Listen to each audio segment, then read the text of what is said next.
क्या आपने कभी गौर किया है कि एक ही सिचुएशन में दो तरह के बंदे दो मुख्तलिफ तरीक़ों से रिस्पॉन्स क्यों करते हैं। एक बंदा खुश होता है और दूसरा परेशान रहता है। सिचुएशन सेम होती है लेकिन दोनों की सोचों में फ़र्क है। आज की इस वीडियो में मैं साइकोलॉजी का वो कंसेप्ट आपके साथ शेयर करूंगा जिसके ज़रिए अपनी सोच को बदल कर आप अपनी ज़िंदगी को बदल सकते हैं।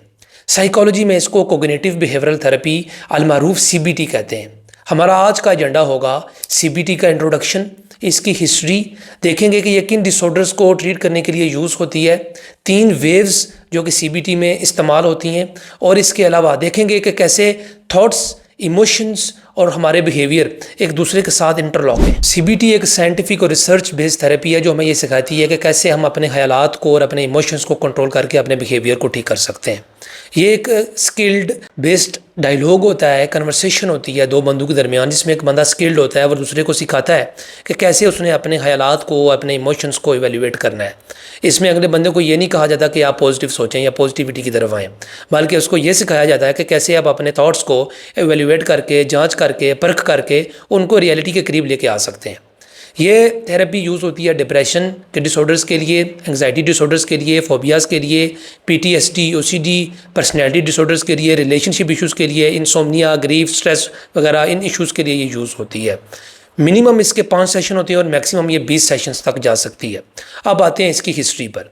1960 में डॉक्टर एरन बेक ने इसको डिस्कवर किया था, लेकिन मज़े की बात यह है कि डॉक्टर एरन बेक खुद एक साइकोएनालिस्ट थे। वो फ्रॉइड की अप्रोच से थे, और फ्रॉइड की अप्रोच का आपको पता है कि वो ज़्यादातर चाइल्डहुड एक्सपीरियंसेस और अनकॉन्शियस पर डिपेंड करती है।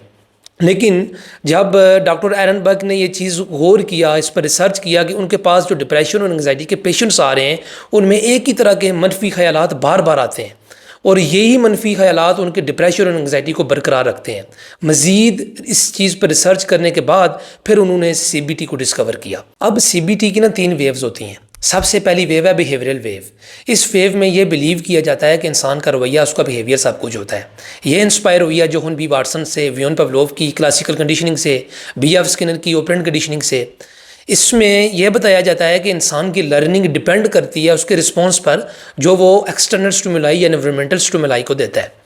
दूसरी वेव जो है वो उसको कहते हैं कोग्निशन वेव, कोग्निटिव वेव, यानी कि इंसान का रवैया या उसका बिहेवियर सब कुछ नहीं होता, उसकी सोच भी मैटर करती है। उसकी सोच उसके बिहेवियर पर असरअंदाज होती है, और इसका लिंक जाकर जुड़ता है एंशिएंट फिलॉसफी के साथ, स्टोइसिज्म के साथ, स्टोइक फिलासफर के साथ, एपिक्टेटस के साथ, जिसने यह बताया था कि हम अपने फॉल्स बिलीव्स को डिस्कार्ड कर सकते हैं लॉजिक के साथ, और अगर हम अपने फॉल्स बिलीव्स को आइडेंटिफाई ना करें, डिस्कार्ड ना करें, तो वो हमें डिस्ट्रक्टिव बिहेवियर और डिस्ट्रक्टिव इमोशन और थाट्स की तरफ लेके चला जाता है।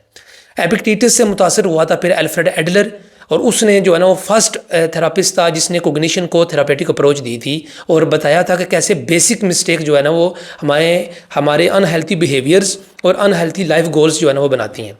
एडलर के काम से फिर मुतासर हुआ था एल्बर्ट एलिस, जिसने REBT दी थी, रैशनल इमोटिव बिहेवियर थेरेपी, 1950 में।